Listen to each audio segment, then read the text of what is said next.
Public news room में आपको खुशामदीद। मैं हूं आपका मेजबान मोहम्मद अकबर बाजा। प्रोग्राम में सबसे पहले बात करेंगे पाकिस्तान के बड़े इकदाम की। तो भारत को एक बार फिर अमन की पेशकश की है और वजीर आजम इमरान खान ने कहा कि भारत को पुलवामा हमले में तहकीकात की खुली ऑफर की। वो खुद ही जज और ज्यूरी बन बैठा और एक्शन पर फौरी रिएक्शन दे सकते थे, मगर हमने इंतजार किया। अब 2 भारतीय तैयारों को हुदूद की खिलाफ वर्जी पर गिराया और अब भी वक्त है कि अक्ल और हिकमत इस्तेमाल करें।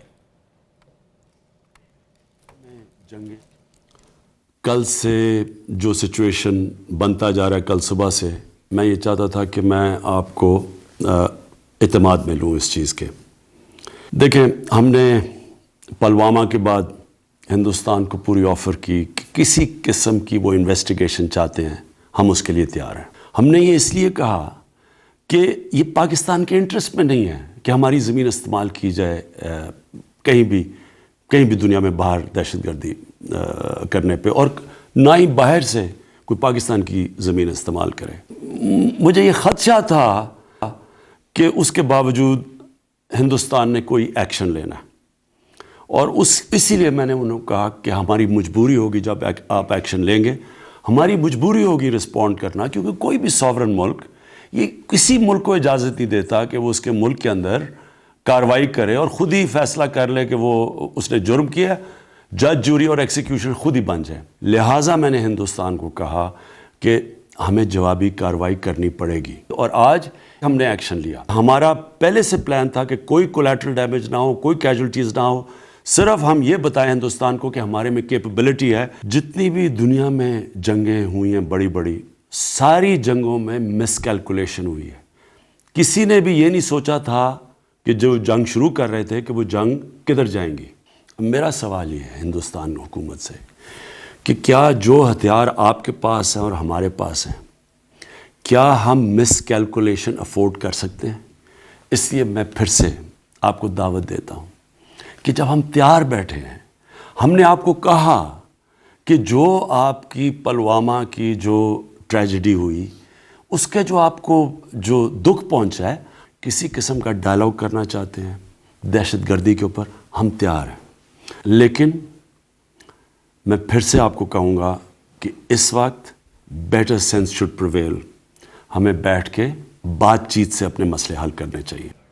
वज़ीर आज़म इमरान खान ने आज कौम से खिताब किया। इसके अलावा भारतीय क़यादत को भी उन्होंने ये मशवरा दिया कि अब भी वक्त है हिकमत से, अक्ल से काम लिया जाए। हमारे साथ एयर मार्शल रिटायर्ड शाहिद लतीफ़ साहब मौजूद हैं। बहुत शुक्रिया सर, आपने वक्त दिया।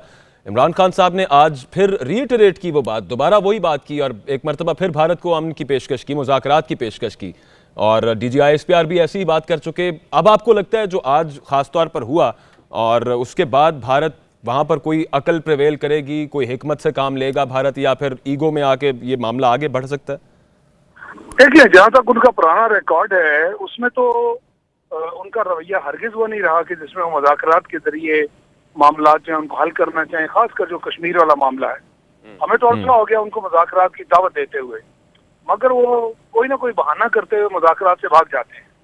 तो अब ये देखना है कि चूंकि आज जो हमारी पोजीशन है वो तो बड़ी वाज़ेह तौर पर ऐसी है कि जिसमें पूरी दुनिया उनको शर्मसार करेगी, और उनको भी शर्मसारी होनी चाहिए अपनी पब्लिक के सामने भी। यानी ये जो मजनूनी आदमी है मोदी जिसका नाम है, वो सिर्फ अपने इलेक्शन जीतने के लिए इस पूरे खित्ते को और इस खित्ते के कम से कम 1.5 अरब जो आबादी है उसको दाव पे लगाना चाहता है। तो इसलिए मैं समझता हूँ कि उसको हर तरफ से अब शर्मसारी है। और आज उनकी जो वज़ीर ख़ारिजा है सुषमा स्वराज, उसने पहली मरतबा ये कहा है कि हम अमन चाहते हैं। उनसे पहली मरतबा ये अल्फाज हमने सुने। तो देखते हैं, अगले आने वाले चंद दिन बताएंगे। और इसमें मैं समझता हूँ कि बैनुल अक़वामी बरादरी जो है उसका भी किरदार है कि वो भारत को मजबूर करे कि इस खत्ते में अमन के लिए मुज़ाकरात करें, कश्मीर का मसला हल करें। और सबसे बड़ा मसला पाकिस्तान भारत का है ही यही, कश्मीर का मसला हल हो जाए तो मैं समझता हूँ इस खत्ते में अमन जो है वो आ जाएगा। 3 दिन पहले सर ये पाकिस्तानी पार्लियामेंटेरियन है रमेश कुमार साहब, वो इंडिया गए हुए थे। वापस आके उन्होंने जो बातचीत की, उन्होंने बताया कि सुषमा स्वराज साहिबा से भी उनकी मुलाकात हुई, बड़ा पॉजिटिव रिस्पांस था और जंग का ऐसा कोई खतरा नहीं है और एस्केलेशन की तरफ भी बात नहीं जाएगी। लेकिन जस्ट 1 डे आफ्टर दैट ये वाला मामला हो गया। अब फिर बयान दे दिया सुषमा स्वराज साहिबा ने, लेकिन इस बयान को कितना सीरियस लें हम? देखिए, वही बात है ना, बार बार जैसे मैंने कहा कि माजी में वो बार बार धोखा देते हैं, झूठ बोलते हैं। कल भी उन्होंने इस हद तक झूठ बोला दुनिया के सामने कि जैसे उन्होंने कहा जी हमने दहशतगर्दों के कैंप थे वो तबाह कर दिए, 350 लोग मार दिए और जमीन पर कोई नामो निशान नहीं था इस चीज का। और आज जो कुछ हमने किया वो सबने देखा, खुल्लम खुल्ला हमने जहाज है उसका रैकेट भी दिखाया, पायलट्स जो हैं वो भी दिखाए। तो मकसद ये है कि हमने तो खुल्लम खुल्ला, और हमने कहा था कि हम सच से आपके झूठ को शिकस्त देंगे और पाकिस्तान ने वैसा ही किया। हमने कोई किसी किस्म की जो है वो एग्रेशन नहीं दिखाई और हमने बिल्कुल अपने दिफा में जो कुछ किया वो किया है। और दुरुस्त बात। लेकिन स्कोर इस वक्त अगर देखा जाए टेक्निकली तो वो पाकिस्तान का इस वक्त स्कोर ज्यादा है। मतलब अभी तक जो भी स्कर्मिशेस हुई हैं दोनों फौजों के दरमियान में या एयर फोर्सेस के दरमियान में, तो एक ये जो आर्गुमेंट सामने आ रहा है कि जाहिर है अब जख्म खुर्दा है भारत और ईगो हर्ट हुई है भारत की और अब ये सिलसिला रुकेगा नहीं, कुछ और भी करेंगे अब वो। इसको आप कितनी वेटेज देते हैं? नहीं, मैं ये समझता हूँ कि इन मामलात में अगर आप ईगो को देखने लगे तो फिर बहुत बड़ा नुकसान करने पर तुल जाते हैं। तो ऐसे मामलों में ईगो नहीं देखा जाता, ऐसे मामलों में ओवरऑल मफाद देखा जाता है और ये देखा जाता है कि इस खित्ते में हमारी वजह से, यानी भारत को ये देखना पड़ेगा कि उनकी वजह से इस खित्ते में इतनी बड़ी बदअमनी फैली हुई है जी। और फिर अगर खुदा न खास्ता ये मामला आगे बढ़ता है फिर दोनों एटमी ताकतें हैं, उसकी वजह से बहुत बड़ा नुकसान हो सकता है। लेकिन बात वही ना सर कि अकल तो मुअत्तल हुई है बहुत अरसे से भारत की। मतलब इतनी सेन, इतनी अकल वाली सजेशंस पाकिस्तान की तरफ से और ऑफर्स पाकिस्तान की तरफ से हो रही हैं, उसके बावजूद जो रिस्पांस है वो बिल्कुल ऑपोजिट आ रहा है। तो अब कैसे चेंज हो जाएगा, सवाल ये उठता है यहाँ पर। मैं ये समझता हूँ कि अब भारत में भी बहुत ऊंची ऊंची आवाजें वहाँ जो पढ़े लिखे लोग हैं, थोड़े दानिशमंद लोग हैं, उनकी तरफ से उठाई जा रही हैं। तो ये वो दबाव है जो भारत के अंदर का, दुनिया का, यूरोपियन यूनियन में आवाजें उठी हैं। तो इसलिए बैनुल अक़वामी बरादरी, भारत, फिर चीन, रूस, इन सब के ताल्लुकात हैं और ये वो दबाव पैदा कर सकते हैं कि भारत को ये सोचने पे मजबूर करें कि भारत जो है अब इस तरह की बर्बरियत और जो तशद्दुद कश्मीर में है उसको बंद करे और अमन की खातिर काम करे, मुज़ाकरात करे और इस तरह जो है इस खित्ते में अमन कायम हो सकता है। ये वो फैक्टर्स हैं जिनकी बुनियाद पर मैं समझता हूँ कि भारत के साथ जो है इस तरह का मुआहदा हो सकता है। अच्छा, ओवरऑल इंटरनेशनल कम्युनिटी की आप जो बात कर रहे हैं शाहिद लतीफ साहब कि वो सपोर्ट करे, फ्रेंड्स ऑफ पाकिस्तान की अगर आप बात कर लें तो जो पहले भारत ने एयर स्ट्राइक्स की उनकी कोई आउटराइटली उनको क्रिटिसाइज या उस तरह से उनकी नफी नहीं की गई, ना तुर्की की तरफ से, ना चीन की तरफ से, ना सऊदीया की तरफ से, रशिया की तरफ से। तो फिर आप समझते हैं कि आप वो भारत पर दबाव डालेंगे? मतलब उन्होंने तो उसको एज सच क्रिटिसाइज भी नहीं किया, तनकीद भी नहीं की उस पर। उसमें हमारा किरदार है ना। आजकल आप ये देखिए कि पाकिस्तान जो है वो तवज्जो का मरकज बन रहा है क्योंकि सीपैक की वजह से बहुत सारे मुल्क यहाँ पे अपनी सरमायाकारी कर रहे हैं। ये उनके भी हक में नहीं है कि यहाँ बदअमनी हो और उनका सरमाया डूब जाए, क्योंकि सरमाया बढ़ने के लिए, मुनाफा हासिल करने के लिए अमन होना बहुत जरूरी है, उसका ताल्लुक है अमन के साथ। तो इसलिए उनके भी मफाद में है, मसलन चीन के मफाद में है, रूस के मफाद में है, सऊदी अरब के मफाद में है और पाकिस्तान में यूएई जैसे है, उन्होंने भी यहाँ इन्वेस्ट किया है और मजीद करेंगे जी। क्योंकि अब जो इलाका है ये तो यूरोप की तरफ जा रहा है, ये सिर्फ एशिया तक महदूद नहीं रह रहा सीपैक जो है। तो जब हम यूरेशिया की बात करते हैं तो बहुत सारी कौमें और मुल्क जो हैं उनके मफादात पाकिस्तान से जुड़ रहे हैं। मैं उस तनाजुर में बात कर रहा हूँ कि उनके भी मफाद में है कि भारत को जो है वो मजबूर करे इस बात पर, और कश्मीर का मसला हल कराने के लिए सारे ममालिक इस तरह के जो हैं जिनके अपने मफादात हैं वो भारत पर अपना जो असर है वो इस्तेमाल करें। ठीक, और फिर ओवरऑल ये खित्ता अगर अदम इस्तेहकाम का शिकार होता है तो पूरी दुनिया के ही फ़ायदे में नहीं है ये। बहुत शुक्रिया, हमारे साथ एयर मार्शल रिटायर्ड शाहिद लतीफ़ साहब मौजूद थे, अपना माहिराना तज्जिया दे रहे थे। पाकिस्तान ने भारत को पहला सरप्राइज़ दे दिया है, 2 जंगी तैयारे मार गिराए हैं, 2 पायलट जिंदा गिरफ्तार किए हैं। भारतीय तैयारों ने एक बार फिर LOC की खिलाफ वर्जी की तो शाहीन दबोचने के लिए पहले से तैयार थे और कार्रवाई के सिवा कोई चारा नहीं था। DG ISPR ने मीडिया को यह ब्रीफिंग दी, बताया कि 6 टारगेट चुने, खुली जगह पर स्ट्राइक किया, भारतीय तैयारों को फजा में लाकर निशाना बनाया और अपनी हुदूद में रहते हुए यह कार्रवाई की। 6 टारगेट हमने सिलेक्ट किए, उन टारगेट्स पे हमारे पायलट्स ने लॉक किया और फिर उसको लॉक करने के बाद थोड़ा फासले पे हमने खुली जगह पे वो स्ट्राइक्स की। मकसद ये था कि हमारे पास कैपेबिलिटी, विल, रिजॉल्व है, लेकिन हम कोई ऐसा काम नहीं करना चाहते जो हमें गैर जिम्मेदार साबित करे। तो स्ट्राइक्स हमने ली भिम्बर गली, केजी टॉर और उनके नारियान के इलाके में जो उनके सप्लाई डिपोज थे, उन तमाम टारगेट्स को हमने एक्यूरेसी से लॉक किया। और जब हमारे पास ऑप्शन थी कि हम उन पर फायर कर सकें, हमने जिम्मेदारी का सबूत दिया, उनसे सेफ्टी डिस्टेंस रख के, और फिर हमने वो टारगेट एंगेज किया। जब पाकिस्तान एयरफोर्स ने ये टारगेट ले लिए तो उसके बाद इंडियन एयरफोर्स के 2 जहाज़ एक बार फिर लाइन ऑफ कंट्रोल की खिलाफ वर्जी करके पाकिस्तान की हदूद में दाखिल हुए। पाकिस्तान एयरफोर्स तैयार थी, उन्होंने उसको टेक ऑन किया, आपस में एंगेजमेंट हुई, जिसके नतीजे में दोनों भारतीय जहाज़ जो थे वो शूट डाउन हुए। उनमें से एक का रैकेज हमारी साइड पे गिरा, जबकि दूसरे का रैकेज उनकी साइड पे गिरा। इसके अलावा भी इंडिया के एक जहाज़ के गिरने की इतला है जो थोड़ा अंदर है, लेकिन वो हमारी उसके साथ एंगेजमेंट नहीं हुई। 2 पायलट्स ज़मीन पे जो हमारी फोर्सेस मौजूद थी, उन्होंने उनको अपनी अरेस्ट में लिया। एक उनमें से ज़ख्मी थे, उनको हमने CMH मुंतकिल कर दिया है, इंशाल्लाह उनका पूरा ख्याल रखा जाएगा, जबकि दूसरे जो हैं वो हमारे पास हैं। इसके अलावा मैं इंडियन मीडिया पे देख रहा था कि उन्होंने कहा कि पाकिस्तान का एक F-16 उन्होंने भी गिराया। पहली बात तो ये कि पाकिस्तान ने इस तमाम जो एक्शन था उसमें F-16 इस्तेमाल नहीं किया, और ऐसी कोई खबर नहीं है कि पाकिस्तान का कोई जहाज़ गिरा। हमारे पास जवाबी सलाहियत मौजूद है, लेकिन कोई ऐसा काम नहीं करना चाहते जो हमें गैर जिम्मेदार साबित करे। पाकिस्तान अमन चाहता है, दोनों ममालिक और खित्ते के अवाम को जिंदा रहने का हक है। हमें जंग की बजाय खित्ते को गुर्बत और अफलास से निकालना होगा। मेजर जनरल आसिफ गफूर ने भारत को एक बार फिर अमन के रास्ते पर चलने की दावत दी है। सब कुछ कर सकते हैं, लेकिन हम ये रीजन के पीस की कॉस्ट पे नहीं करना चाहते। हम एस्केलेशन नहीं करना चाहते, हम जंग की तरफ नहीं जाना चाहते। प्राइम मिनिस्टर साहब ने भी अमन का पैगाम दिया, अवाम ने भी अमन का पैगाम दिया, और हम किसी भी सूरत इस खित्ते को जंग की तरफ लेकर नहीं जाना चाहते। The state of Pakistan, the government of Pakistan, the armed forces of Pakistan and the people of Pakistan, we have always conveyed a message of peace to India, and the route to peace goes through dialogue. War is actually the failure of policy which India needs to understand. जंग, जैसे कि prime minister साहब ने कहा कि शुरू करना आसान है, ख़त्म कहाँ होती है ये किसी को नहीं पता। तो हमारी तरफ से आज भी यही है, having displayed our capability, will and resolve, we still do not want to escalate. We want to follow a path which leads to peace.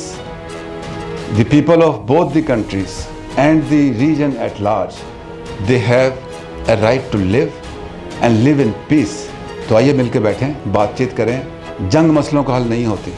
तो हमारी इस ऑफ़र को, हुकूमत पाकिस्तान की ऑफ़र को, इंडिया को चाहिए कि इस पे ठंडे दिल से गौर करें कि हम कहाँ जाना चाहते हैं। जो हालात चल रहे हैं पाकिस्तान और इंडिया के दरमियान, पाकिस्तान जंग की तरफ नहीं जाना चाहता। पाकिस्तान की तरफ से अमन का पैगाम है। तो इंतहाई मुदब्बराना जवाब दिया गया पाकिस्तान की अस्करी और सियासी क़यादत की तरफ से। इमरान खान साहब ने भी आज जो कौम से खिताब किया, और उसके अलावा जो उन्होंने मुखातिब किया भारतीय हुक्मरानों को, उसमें भी उन्होंने यही कहा कि हमारे पास ऑप्शंस मौजूद हैं और हमने रिएक्ट किया है, और पाकिस्तान नहीं चाहता कि ये खित्ता जंग की तरफ जाए। ये तो बल्कि सवाल भी इमरान खान साहब ने उठाया कि जिस तरह के हथियार, जो जौहरी हथियार दोनों ममालिक के पास मौजूद हैं, क्या दोनों जंग के मुतहम्मिल हो सकते हैं? भारत के हुक्मरानों को ये सोचना चाहिए। DG ISPR ने भी ये बात की कि हमारे पास जवाबी सलाहियत मौजूद है, लेकिन ऐसा कोई काम नहीं करना चाहते जो हमें गैर जिम्मेदार साबित करे। और पाकिस्तान अमन चाहता है, दोनों ममालिक के अवाम और ओवरऑल खित्ते के अवाम को जिंदा रहने का हक है और अमन में जिंदा रहने का हक है। और जंग की बजाय अगर दोनों ममालिक मिलकर इस खित्ते को गुर्बत और अफलास से निकालें तो वो कहीं ज्यादा बेहतर होगा। एक बार फिर अमन के रास्ते पर चलने की दावत दी। DG ISPR ने आज जो प्रेस कॉन्फ्रेंस की उसमें उन्होंने ये भी बताया कि 6 टारगेट्स पाकिस्तान एयरफोर्स ने आज लॉक किए, और गुज़श्ता रोज जो भारत ने पाकिस्तान की हुदूद की खिलाफ वर्जी की थी और पाकिस्तान में वो अपना पेलोड फेंक कर चले गए थे, जिससे कोई नुकसान नहीं हुआ था, और उसका जब तखमीना लगाया गया कि कितना नुकसान हुआ है और कैजुअल्टी कोई नहीं है, तो उसके बाद एक उसी तरह का बेफिटिंग रिस्पॉन्स देने का फैसला किया गया पाकिस्तान की आर्म्ड फोर्सेज की तरफ से। और आज DGISPR ने बताया कि 6 टारगेट लॉक किए गए मुख्तलिफ इलाकों में जो लाइन ऑफ कंट्रोल के अक्रॉस भारतीय मकबूजा कश्मीर में वाक़े थे, उनमें भारतीय डिपोज भी शामिल थे। लेकिन लॉक करने के बावजूद और पूरी कैपेबिलिटी के बावजूद कि उन्हें निशाना बनाया जाता, उन्हें मिसाइल्स के थ्रू उड़ा दिया जाता, यह नहीं किया गया, बल्कि उनके करीब खुली जगह पर मिसाइल फायर किए गए, सिर्फ ये दिखाने के लिए कि पाकिस्तान के पास कैपेबिलिटी मौजूद है।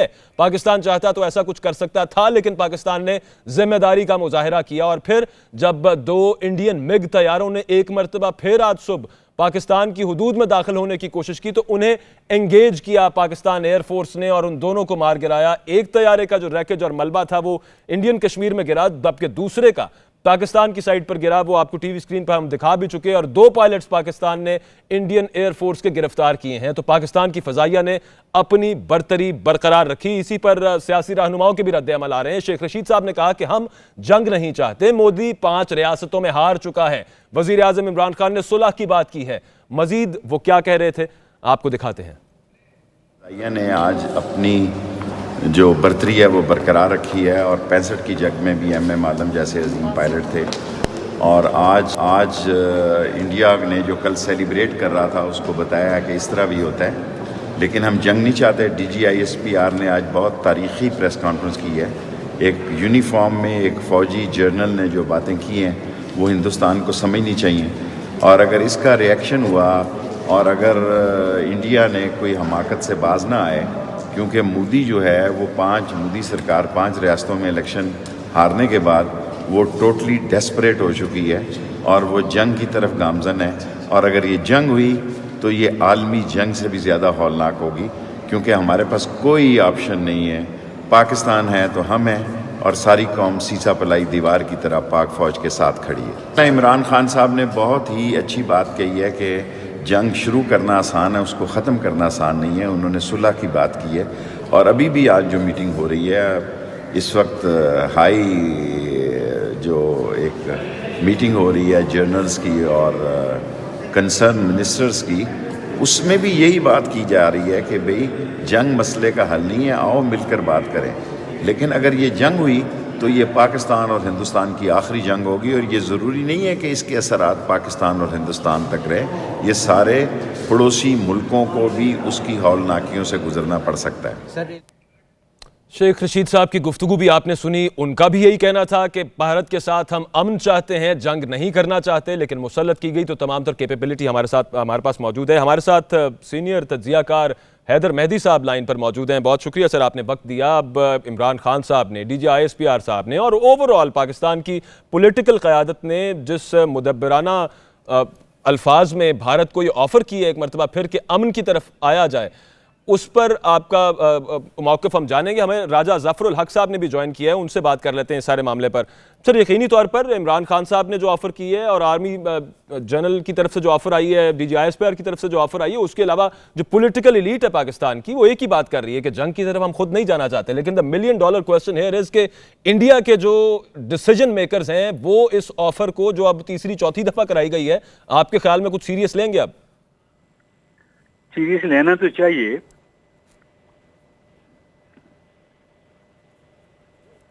जी राज साहब, आवाज आ रही है आपको?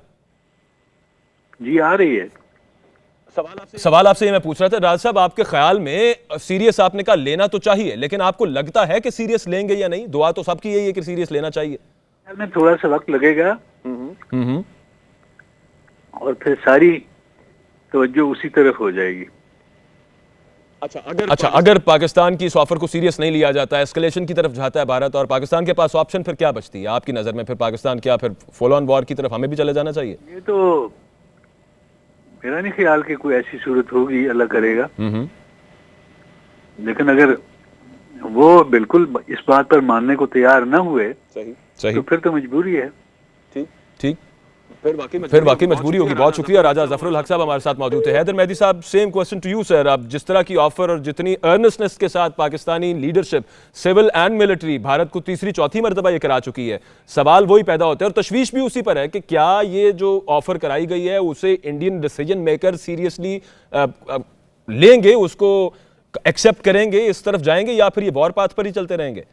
जी थैंक यू वेरी मच। देखिए जी, इसका थोड़ा सा ना पर्सपेक्टिव हमें लेना चाहिए कि पाकिस्तान की जो पॉलिटिक्स है ना, उसमें बहुत मेजर चेंज आया है, स्पेशली पिछले 3-4 साल के अंदर। और जो ये एक एलिगेशन लगाई जाती थी हमारे खिलाफ कि जी हम यहाँ से जो है हम अपनी एक प्रॉक्सी वॉर कर रहे हैं इंडिया के खिलाफ, वो तकरीबन खत्म हो गई है, बट मेरा ख्याल है बिल्कुल खत्म ही होगी। अभी इसको इनिशिएट करने में मोदी ने जो किया था, उसको हम एक टर्म इस्तेमाल की जाती है सियासत में, ब्रिंकमैनशिप, कि जी मैं एक हद तक ले जाऊं कि जी फिर वो जो है घबरा जाएं, और उनकी ऑब्वियसली जो सियासत थी वो उनकी इलेक्शंस के लिए थी, वो एक उस लेवल की ब्रिंकमैनशिप पे ले गए कि जी मैं इसको इस तरह करूंगा, उससे मुझे 2 फायदे होंगे, मुझे पॉलिटिकल माइलेज मिलेगी, मुझे माइलेज मिलेगी जी पाकिस्तान अभी तक टेररिज्म को स्पॉन्सर कर रहा है, और मुझे माइलेज मिलेगी कि मैं कश्मीर में बड़ा सख्ती से और मैं क्रैक डाउन करूं। ये उनकी मिसकैलकुलेशन हुई, जो आज प्राइम मिनिस्टर ने कहा है, उनकी ये सबसे पहली मिसकैलकुलेशन। हैदर मेहदी साहब, आपसे दोबारा बात करेंगे। आप यहाँ पर आ रही है, आपको दें कि तहरीक इंसाफ के स्पीकर कौमी असेंबली के साथ मुशावरती इजलास में पार्लिमानी रहनुमाओं को इन कैमरा ब्रीफिंग का फैसला किया गया है। जरा ये बताते हैं कि पार्लिमानी रहनुमाओं को पाक भारत कशीदगी पर इन कैमरा ब्रीफिंग 7 बजे दी जाएगी। कौन कौन शिरकत करेगा, ये जान लेते हैं अपने नुमाइंदे टिका खानसानी से। जी टिका, बताइए। इन कैमरा सेशन जो है वो 7 बजे शुरू होगा, जिसमें वजीर आजम इमरान खान शिरकत करेंगे, army chief general Qamar Javed Bajwa भी शिरकत करेंगे। इसमें पीपल्स पार्टी के आसिफ अली जरदारी के साथ साथ दी कमर, नवीद कमर, राजद परवेज अशरफ को बुलाया गया है, और साथ ही दीगर जो कायदीन है, जिसमें मुस्लिम लीग नून के शहबाज शरीफ और के अलावा ख्वाजा आसिफ, इसके साथ साथ ख्वाजा आसिफ के साथ राजा जफरुल हक और राना सनाउल्लाह को भी मदऊ किया गया है, और एमकेएम की लीडरशिप को भी मदऊ किया गया है। 3 रहनुमाओं को, जिसमें 3 रहनुमा शिरकत करेंगे एमकेएम की तरफ से, पीफर जहरा भी उसमें शरीक होंगी, अमीन के साथ साथ दीगर मुस्लिम लीग काफ और दीगर जमातों के जो पार्लिमानी लीडर्स हैं उनको मदऊ किया गया है। इस हवाले से कमेटी रूम नंबर 2 में फैसला किया गया है कि इजलास होगा, जिसमें 7 बजे ये इजलास शुरू होगा। तमाम पार्टीज के पार्लिमानी रहनुमाओं को मदऊ किया गया है, इन कैमरा ब्रीफिंग दी जाएगी, अस्करी क़यादत वहां पर मौजूद होगी। टिका खानसानी, आप हमें अपडेट कर रहे थे, बहुत शुक्रिया आपका। एक ब्रेक है यहाँ पे, पब्लिक न्यूज रूम में वापस आते हैं, इसी इशू पर कुछ और बातचीत होगी। Stay with us. ब्रेक के बाद एक मरतबा फिर आपको खुशामदीद। पाकिस्तान का भारत को पहला सरप्राइज, 2 जंगी तैयारे मार गिराए, 2 पायलट जिंदा गिरफ्तार कर लिए। भारतीय तैयारों ने एक बार फिर लाइन ऑफ कंट्रोल की खिलाफ वर्जी की, लेकिन इस बार वापस नहीं जा सके। तारीकी में हमले का दिन में मुंह तोड़ जवाब, पाकिस्तान ने भारत को पहला सरप्राइज दे दिया। शाहीनों ने 2 भारतीय तैयारे राख का ढेर बना दिए। पाकिस्तानी हुदूद में फिर दाखिले पर भारतीय तैयारों को दिनदान शिकन जवाब दिया गया। पाक फजाइया ने दुश्मन के चीथड़े उड़ा दिए। एक तैयारा आजाद कश्मीर और दूसरा मकबूजा कश्मीर की हदूद में जाकर गिरा।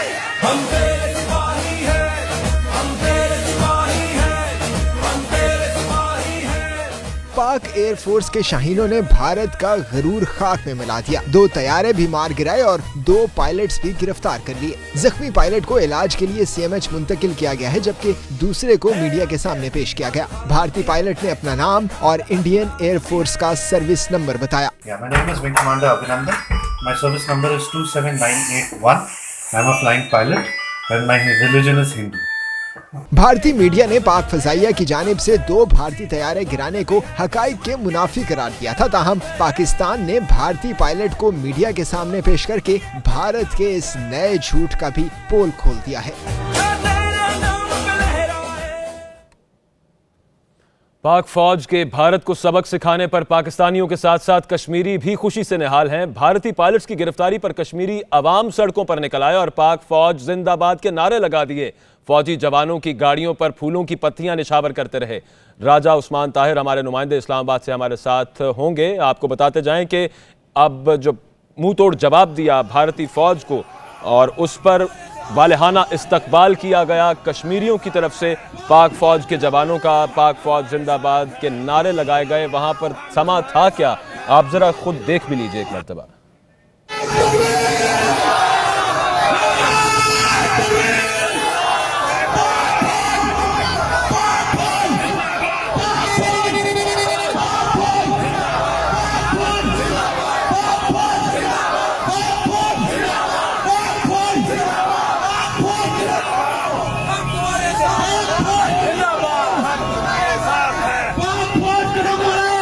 तुम्हारे साथ हैं, हम तुम्हारे साथ हैं, हम तुम्हारे साथ हैं, हम तुम्हारे साथ हैं, हम तुम्हारे साथ हैं, हम तुम्हारे साथ हैं।